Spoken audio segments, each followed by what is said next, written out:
आप लोग अपना भी आंसर करते रहो ताकि आप अपने आप को भी चेक करते रहो कि कितनी चीज़ें आपको याद हैं। Question number 1, a document which provide evidence of the transaction is. जो डॉक्यूमेंट ट्रांजेक्शन का एविडेंट प्रोवाइड करता है उसे क्या कहते हैं? सोर्स डॉक्यूमेंट या वाउचर। सोर्स डॉक्यूमेंट और voucher is the right answer, यानी कि option number A is the right answer. साथ में एक चीज ध्यान रखिए कि अगर आपको सोर्स डॉक्यूमेंट लिखा हो या वाउचर लिखा हो, दोनों का मतलब क्या होता है? सेम रहता है। अकाउंटिंग वाउचर कुछ नहीं होता, वो जो वाउचर है और सोर्स वाउचर है वो एक टेक्निकल वर्ड है। अकाउंटिंग वाउचर उसकी जगह पे नाम यूज नहीं किया जाता। डेबिट नोट क्रेडिट नोट होता है, डेबिट वाउचर क्रेडिट वाउचर भी कुछ नहीं होता। जो वैरायटी है, एक वैरायटी होती है ट्रांजेक्शन वाउचर। ट्रांजेक्शन वाउचर क्या होता है? A transaction with 1 debit and 1 credit. जो सिंपल ट्रांजेक्शन जिसमें एक डेबिट और क्रेडिट हुआ है अकाउंटिंग में, उसके लिए जो वाउचर प्रिपेयर किया जाता है उसे बोलते हैं ट्रांजेक्शन वाउचर। या फिर किसी भी ट्रांजेक्शन के लिए जो वाउचर प्रिपेयर करते हैं वो ट्रांजेक्शन वाउचर है। लेकिन अगर इन जनरल आपसे ये पूछे कि एविडेंस के लिए किसे यूज करते हैं तो उसके लिए 2 ही वर्ड कैपेबल होंगे, वो है वाउचर और सोर्स डॉक्यूमेंट। एक कंपाउंड वाउचर तैयार होता है, एक तो हो गया ट्रांजेक्शन वाउचर, एक हो गया कंपाउंड वाउचर। कंपाउंड वाउचर में क्या होता है? मल्टीपल डेबिट और 1 क्रेडिट। और एक होता है जनरल वाउचर।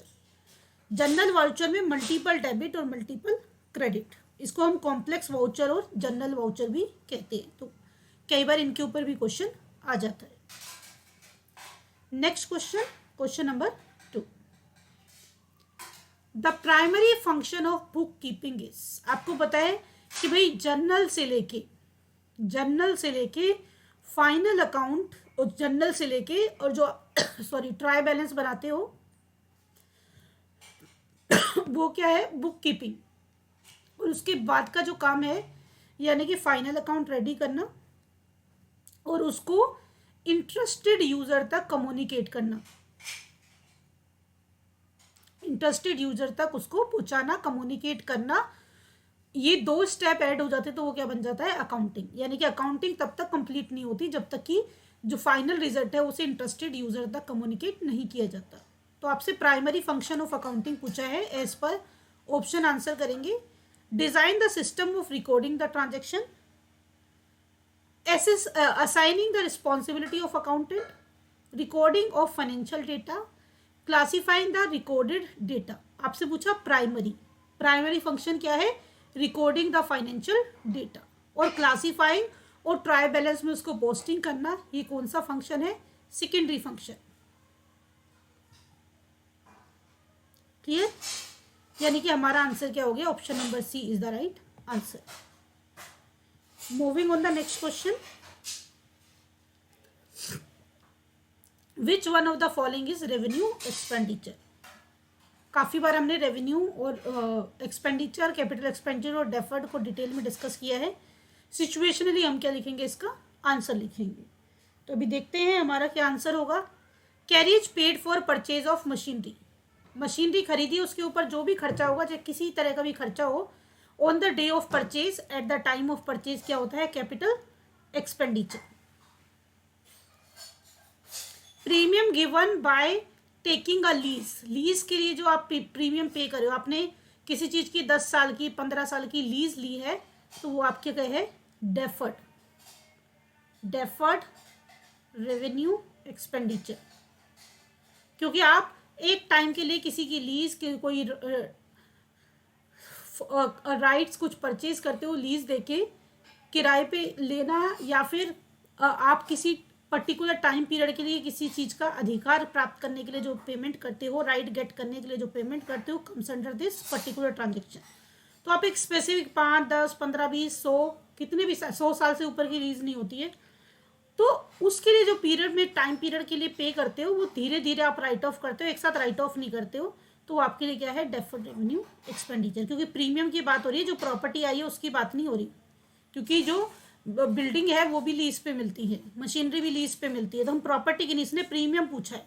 यानी कि वो राइट लेने के लिए, वो राइट परचेज करने के लिए जो पे आउट किया गया है वो क्या है? वो है डेफर्ड रेवेन्यू एक्सपेंडिचर। और जो एसेट आपके पास आई है वो क्या होगी? Capital expenditure. अब इसमें देखिए ये दोनों कंसेप्ट अलग अलग हैं। अब ये मत सोचना कि लीज पे एसेट ली है तो एसेट की वैल्यू में प्रीमियम की वैल्यू आप एड ऑन करोगे, इसमें ऐसा नहीं किया जाता।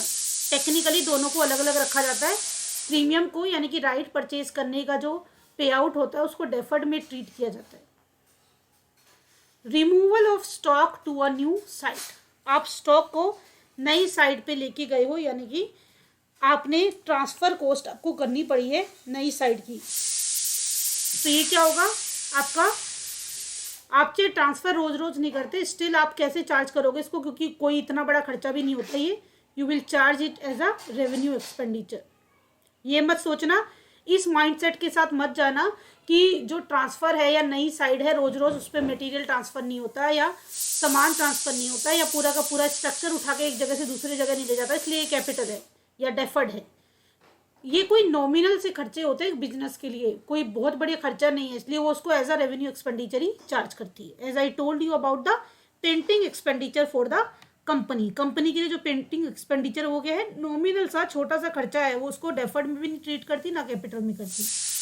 लेकिन अगर कोई न्यूली कंस्ट्रक्टेड कोई चीज है उसके ऊपर वो खर्चा किया जाता है किसी तरह का, तो वो आपका फिर कैपिटल एक्सपेंडिचर में एड ऑन हो जाता है। Amount spend for overhauling second hand machine purchase, आपने सेकेंड हैंड मशीनरी खरीदी है और उसके ऊपर कुछ ओवरहोलिंग, रिपेयर एंड मेंटेनेंस यानी कि उसको वर्किंग कंडीशन में लाने के लिए कुछ खर्चा किया है, तो आपके लिए तो second hand machinery capital asset है और आपने खरीद के उसको वर्किंग कंडीशन में क्रिएट किया है। तो आप अगर कोई सेकेंड हैंड मशीनरी भी खरीदते हो और उसको वर्किंग कंडीशन में लाने के लिए कोई खर्चा करते हो तो वो भी आपके लिए क्या है, कैपिटल एक्सपेंडिचर। अब एक चीज ध्यान रखना कि डियर, अगर आपने 20 लाख की कोई मशीनरी सेकेंड हैंड खरीदी है और उसके ऊपर आपने 50,000 रुपीज़ खर्च कर दिए उसे वर्किंग कंडीशन में लाने के लिए, तो आपको सेकेंड हैंड मशीनरी कितनी बची, वो पड़ी आपको 20,50,000 की। तो आप कैपिटल एक्सपेंडिचर में कितना चार्ज करेंगे, 20,50,000। यानी कि चाहे मशीनरी नई हो या कोई भी एसेट नई हो या पुरानी हो, अगर खरीदते ही उसको वर्किंग कंडीशन तक लाने तक किसी तरह का ट्रांसपोर्टेशन, इंस्टॉलेशन, कोई भी खर्चा है, overhauling, repair and other things, but नई खरीदी है तभी उसे चलाए बिना आपकी कंपनी में आप खर्च करते हो, तो आपका कहाँ आ जाता है, कैपिटल एक्सपेंडिचर में। तो हमारा आंसर क्या हो गया, option number C is the right answer. Next question, question number 4। Who among the following is considered as father of accounting? Father of accounting कौन है इसमें, Luca Pacioli. Option number C is the right answer. Elton Mayo और ये बाकी सब जो है इनका बिजनेस स्टडी से रिलेटेड है, अकाउंटेंसी से रिलेटेड नहीं है। कई बार यही क्वेश्चन इस तरह से भी आता है, the principle of double entry system where were propounded first time by, जो प्रिंसिपल है डबल एंट्री सिस्टम के सबसे पहले इन्हें किसने प्रपाउंड किया था, तो भी आंसर क्या होगा, लूका पेसियोली। इन्हीं को फादर कहते हैं और इन्होंने ही initially double entry book keeping के जो सिस्टम है, जो प्रिंसिपल है, वो सारे प्रपाउंड किए थे। तो दोनों तरह से अगर आंसर क्वेश्चन आता है तो answer remain the same, Luka Pacioli. Next question, question number 5। Which option shows the correct sequence of accounting process? इसमें से कौन सा अकाउंटिंग प्रोसेस का करेक्ट सीक्वेंस शो करता है। आपको पता है सबसे पहले रिकॉर्ड करते हैं, फिर क्लासीफाई करते हैं, फिर समराइज करते हैं, एंड देन जो रिजल्ट आता है उसको क्या करते हैं, इंटरप्रिटेटिंग। तो option number B is the right answer. Next question, who among the following is an internal user of accounting information? इनमें से कौन इंटरनल यूजर है, government, manager, stock holder, supplier. देखिए आप इन जनरल जब पढ़ते हो तो बहुत सारे इसमें से आप पढ़ते हो, जब इंटरनल एक्सटर्नल तो वहाँ पे टेक्निकली अलग तरीके से भी आप चीज़ों को पढ़ते हो, लेकिन यहाँ पे अगर इंटरनल यूज़र की आपको बात करें तो आपको वही यूज़र चाहिए जो कंपनी के अंदर का बंदा है, इसका मतलब ये है।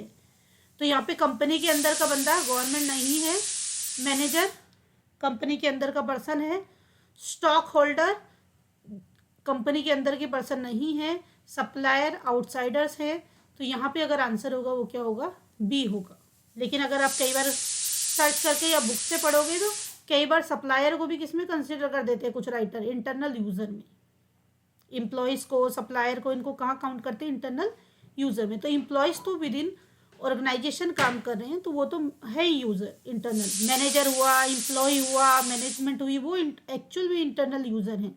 और जिनका बिजनेस के साथ आउटसाइडर से रिलेशन है, आउटसाइड वर्ल्ड से किसी ना किसी फॉर्म में कनेक्टेड है, कोई इंटरेस्ट है, तो वो क्या हो जाते हैं, आउटसाइडर यूजर। तो कई बार क्वेश्चन का आंसर जो थ्योरेटिकल आपने पढ़ी है अकाउंट्स में, उसके बेस पे ना देके ऑप्शन के बेस पे आंसर करते हैं। If anybody have any question you can ask. आगे बढ़े, next question, question number 6। Which of the following is note the characteristics of accounting information. इनमें से कौन सा अकाउंटिंग कैरेक्टर नहीं है। अंडरस्टैंड करना चाहिए हर कोई, अकाउंटिंग की ऐसी चीजें होनी चाहिए जिसको इजीली अंडरस्टैंड कर पाए। रेलेवेंस होना चाहिए, प्रोफिशिएंसी होनी चाहिए, रिलायबिलिटी होनी चाहिए। अगर आप प्रिंसिपल आपने पढ़े होंगे तो आपको पता 3 प्रिंसिपल होते हैं, अंडरस्टेबिलिटी, प्रोफिशिएंसी और रिलायबिलिटी। ये तीनों प्रिंसिपल है, रेलेवेंस प्रिंसिपल नहीं होता है। Option number B is the right answer. एक मिनट, सी लिखा हुआ मैंने, अच्छा नहीं सॉरी, प्रोफिशिएंसी नहीं होगा, रेलेवेंस होगा। पता नहीं मैंने कौन से कॉन्टेक्स्ट में पढ़ लिया। इसका आंसर होगा आपका प्रोफिशिएंसी, ठीक है, सी ही होना चाहिए। अंडरस्टेबिलिटी है, मेरे माइंड में कुछ कंफ्यूजन हो गया था इस चीज को लेके। समझ आना चाहिए, रेलेवेंस होना चाहिए, रिलायबल होना चाहिए जिसपे लोग ट्रस्ट कर पाए, और प्रोफिशिएंट है या नहीं है that doesn't matter. Option number C is the right answer. Next question, the amount spend to increase the earning capacity of a business.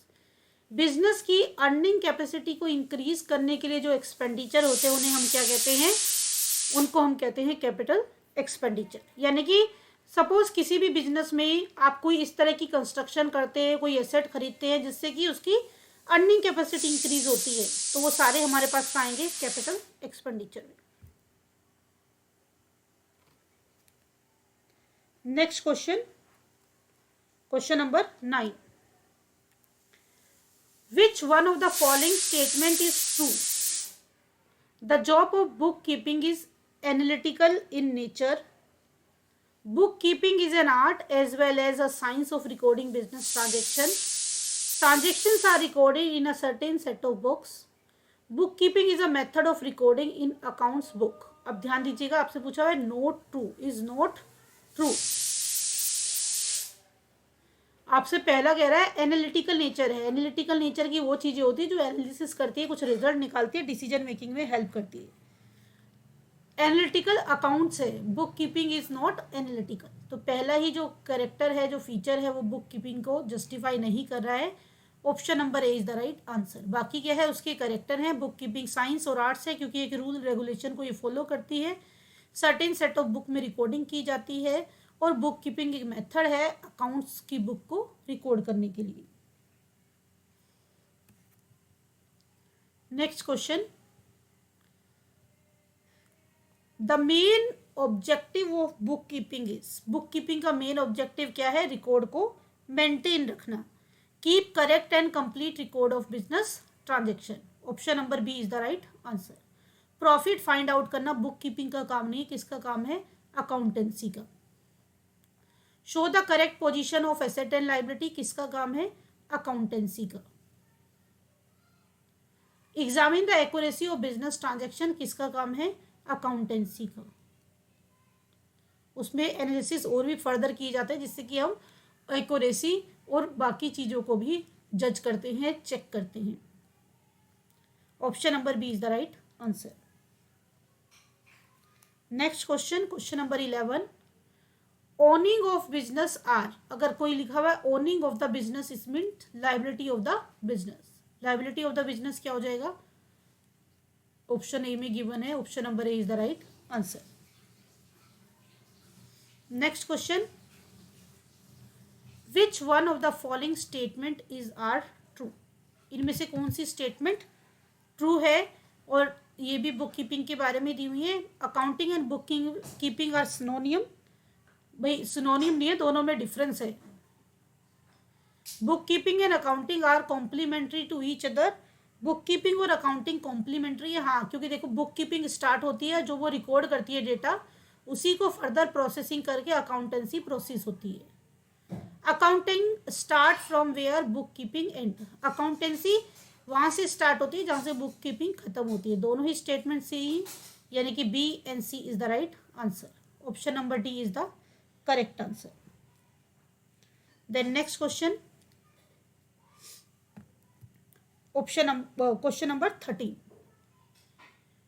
Which one of the following statement is are true. अरे ये तो वही same हो गया,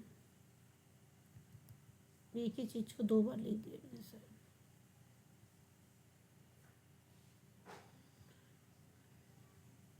Then next question, a trader transfer 20% of his profit to general reserve. On the basis of which concept he does so? General reserve में हम transfer किस लिए करते हैं? फ्यूचर अनसर्टेनिटी को मीट करने के लिए। यानी कि हम क्या कर रहे हैं? Principle of conservatism. Principle of conservatism आपको ये कहता है कि फ्यूचर की जो अनसर्टेनिटी है, फ्यूचर की जो अनएक्सपेक्टेड लॉसेस है, अनएक्सपेक्टेड एक्सपेंसेस है, उसके लिए पहले से ही अरेंजमेंट करके चलो ताकि बाद में कोई प्रॉब्लम ना आए।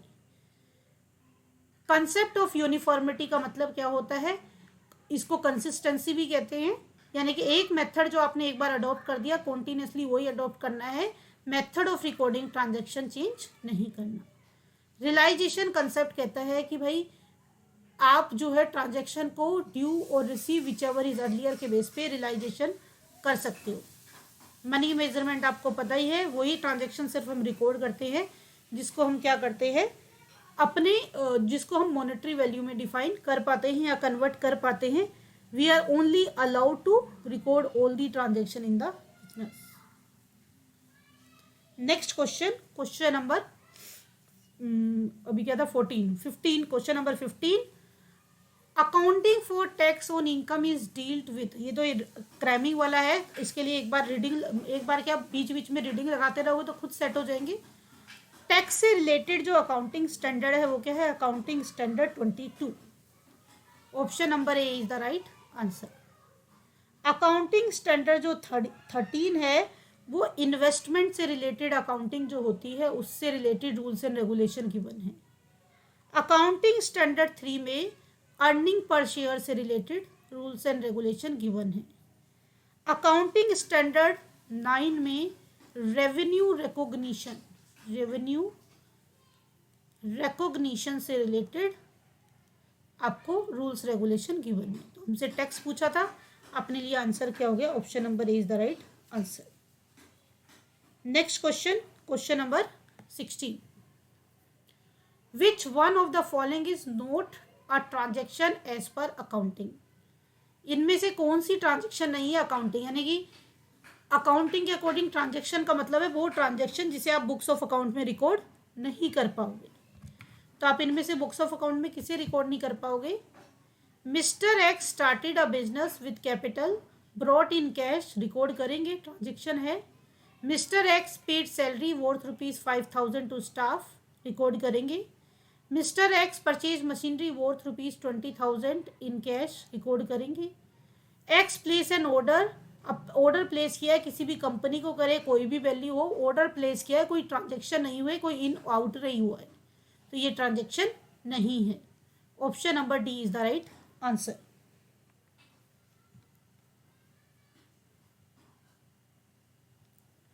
Next question, question number 17। The subject matter of accounting standard 20। अभी पीछे ही बताया था अकाउंटिंग स्टैंडर्ड 20 में किससे रिलेटेड चीजें की हुई हैं? गिवन अर्निंग पर शेयर से। Excuse me. तो आपको क्या करना है, कई बार अकाउंटिंग स्टैंडर्ड से भी क्वेश्चन आता है तो उसको टाइम वेस्ट करने की जरूरत नहीं है, बट बीच बीच में रीड करते रहोगे तो अपने आप ही मेमोरी में सेट होते जाएंगे। नेक्स्ट क्वेश्चन, अकाउंटिंग स्टैंडर्ड 14 किससे रिलेटेड है? मैं कुछ जो इंपॉर्टेंट है उसी से रिलेटेड क्वेश्चन सिर्फ डिस्कस कर रही हूँ। अकाउंटिंग स्टैंडर्ड जो 14 है वो रिलेटेड है अमलगमेशन से। Option number A is the right answer.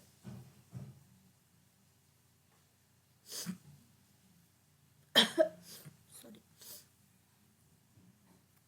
Next question, provision for bad debts is made as पर।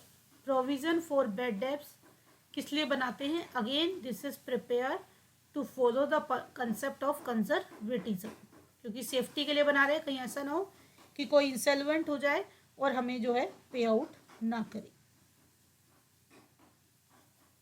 Next question,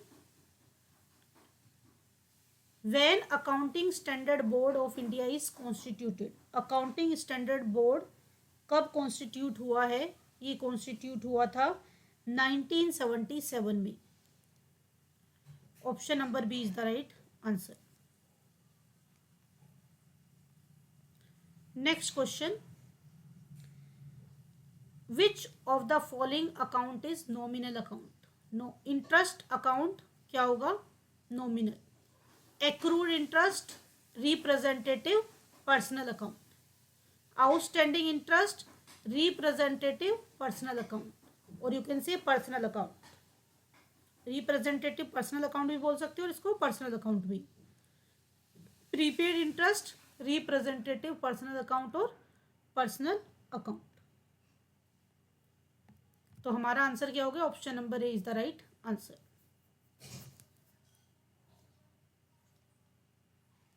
next question, a Contra entry in cash book would include. Contra entry क्या include करती है? Contra entry में क्या होता है? Deposit into bank और withdraw from bank for office use. अगर आप बिजनेस में कोई पैसा डिपॉजिट करते हो या बिजनेस पर्पस के लिए विड्रॉ करते हो तो क्या क्रिएट होती है? Contra entry. तो देखिए कौन सी ऑप्शन इसको जस्टिफाई कर रहा है। Totalling up the bank and cash bank end of each month, withdrawing cash from the bank, withdrawing cash from the bank, transfer cash into petty cash book, contra नहीं create करेगा। Transfer the discount to the account in the general ledger, contra create नहीं करेगा। Option number B is the right answer, क्योंकि contra क्या create करेगा? Deposit into bank और withdraw from bank for office use.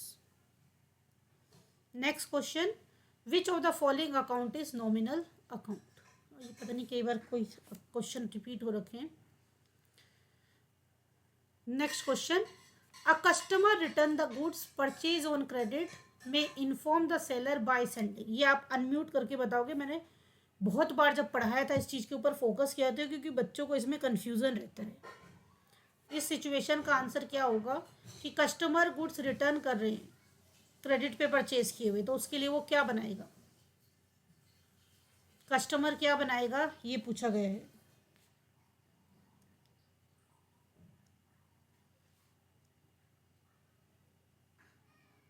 Anyone tell me कि क्या prepare किया जाएगा?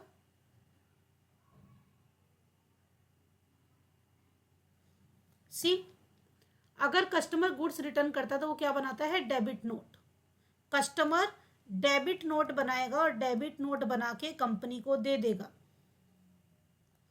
कंपनी जो गुड्स रिटर्न किए थे उनको रिसीव करेगी और जो कस्टमर है उसे क्रेडिट नोट बना के दे देगी कि भाई ये अमाउंट आपको मिल जाएगी। कंपनी किसको दे देगी? ये कस्टमर को। यानी कि जो बंदा, जो कस्टमर है, जो गुड्स रिटर्न कर रहा है, वो बनाता है डेबिट नोट और उसको गुड्स को रिसीव करने के बेस पे, यानी कि हमें गुड्स मिल गए हैं जो आपने रिटर्न किए हैं, उसके एक सपोर्टिंग डॉक्यूमेंट की फॉर्म में कंपनी क्या बना के दे देती है? उसे क्रेडिट नोट, कि भाई आपके अकाउंट में ये वैल्यू क्या हो जाएगी? क्रेडिट हो जाएगी for the sales return. Next question, outstanding expenses account is, क्या होता है outstanding expenses account? Representative personal account. Voucher prepare for the transaction with multiple debit and multiple credit. अभी बताया था क्या बोलते हैं उसको? Multiple debit. अभी पहले क्वेश्चन में आया था मल्टी डेबिट क्रेडिट आपको बताया नोट है, वाउचर नहीं है। एक होता है कंपाउंड वाउचर और एक होता है कॉम्प्लेक्स। तो मल्टीपल डेबिट और मल्टीपल क्रेडिट क्या क्रिएट करेंगे? आपका कॉम्प्लेक्स वाउचर। ध्यान रखना, complex means multiple debit, multiple credit. और जो आपका कंपाउंड वाउचर होता है उसमें वन डेबिट मल्टीपल क्रेडिट, या फिर multiple debit and one debit. Clear है?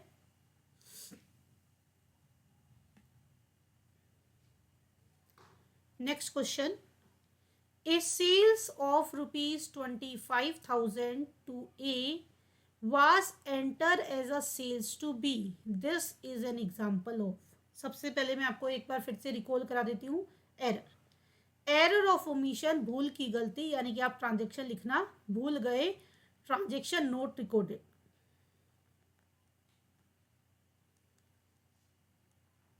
देन एरर ऑफ प्रिंसिपल, आपने प्रिंसिपल फॉलो नहीं किया, कोई कैपिटल एक्सपेंडिचर था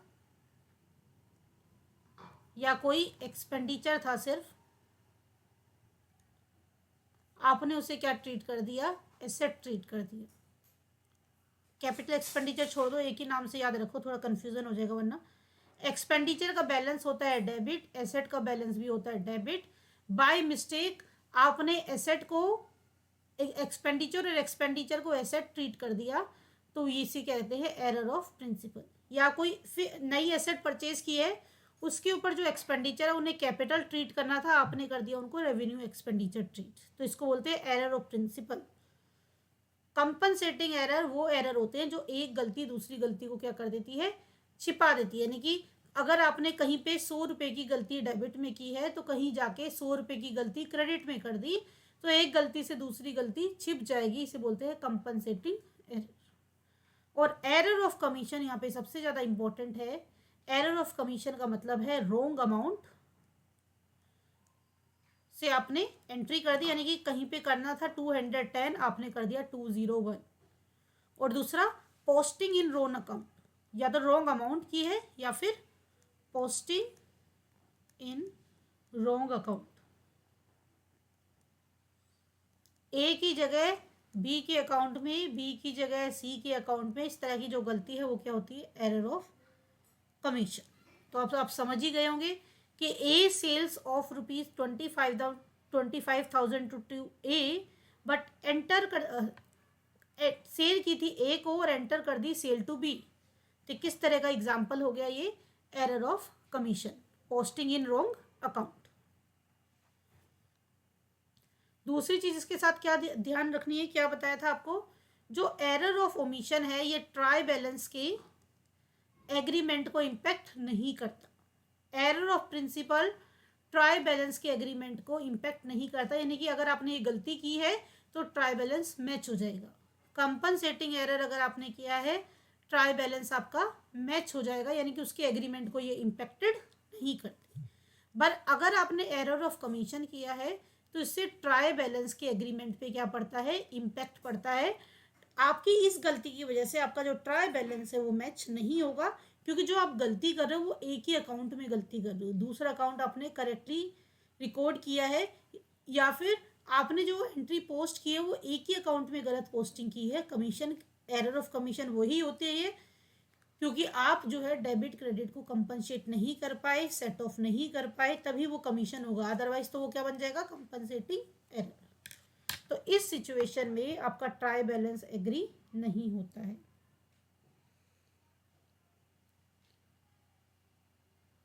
then next,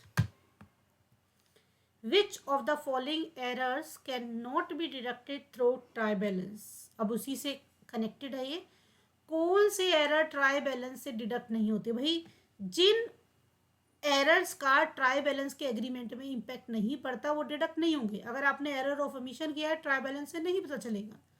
error of principal किया है, ट्राई बैलेंस से नहीं पता चलेगा। कंपनसेटिंग एरर किया है, ट्राई बैलेंस से नहीं पता चलेगा, और एरर ऑफ कमीशन है तो वो ट्राई बैलेंस से पता चल जाएगा। तो अब यहाँ पे देखना है कौन सा एरर ऑफ कमीशन है जिससे कि ट्राई बैलेंस की एग्रीमेंट पे इम्पैक्ट पड़ेगा। पोस्टिंग रॉन्ग अमाउंट पोस्ट कर दी, treating an expenses as asset, posting an amount on the wrong side, wrong totalling, can not be deducted. ध्यान दीजिएगा, आप जो चीज पता नहीं कर पाओगे किससे, ट्राई बैलेंस से। अगर आपने रॉन्ग अकाउंट में पोस्टिंग की है, रॉन्ग अकाउंट में पोस्टिंग करने से आपको किस तरह का एरर कंडक्ट होता है, एरर ऑफ कमीशन, जो कि ट्राई बैलेंस से पता चल जाएगा।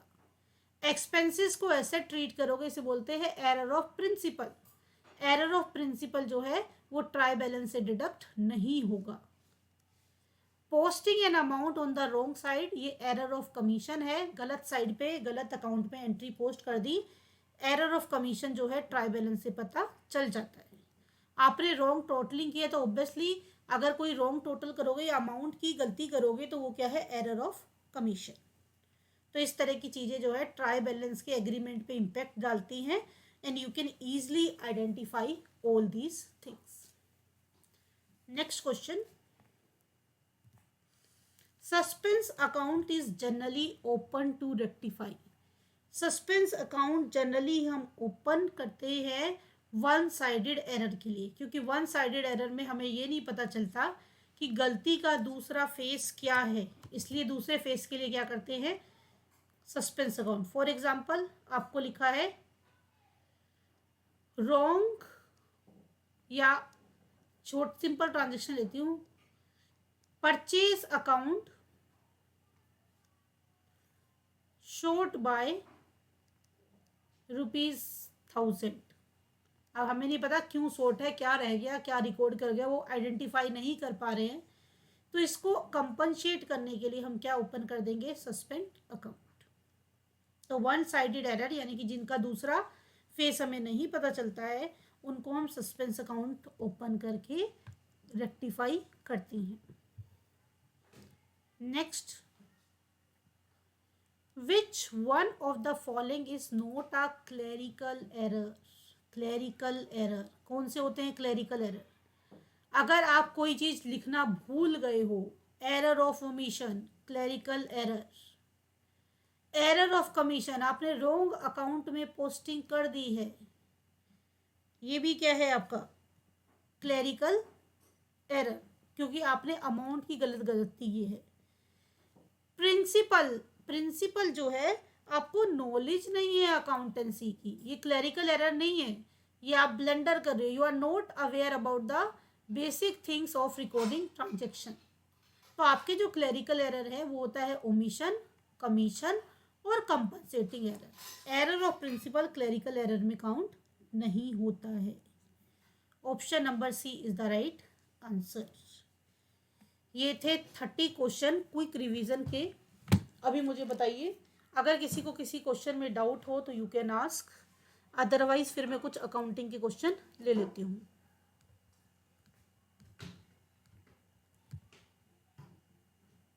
कुछ आपका कोई स्पेसिफिक